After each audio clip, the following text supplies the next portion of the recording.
I think the real issue that the Islamist movement, especially in the Arab world, confronts right now is the heritage of the last, or is the experience of the last 150 years.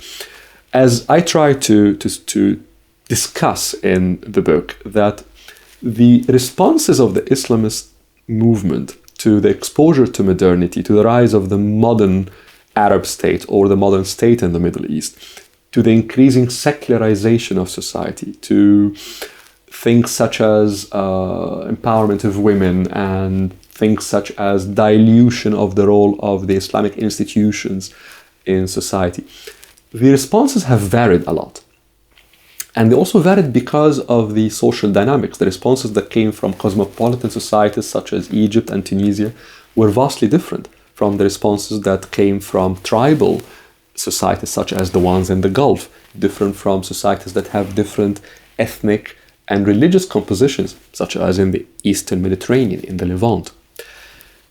But after 150 years of varied experiences coming from very different backgrounds, until today, you can argue that there isn't a clear solution to the dilemma of how you marry, how you bring together the role of Islam in society with the increasing modernization. How do you arrive at a situation where the traditional role of Islam in politics, in society, as an identity, how can all of that progress with an increasing modernization of society, especially at a time when you are seeing this demographic revolution in the Arab world or in the wider Middle East, and especially at a time when the modes of interaction, of communication, of exposure to the world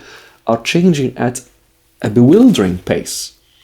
That dilemma remains, and I don't think it's a dilemma only for the Islamists. It's a dilemma for society in general.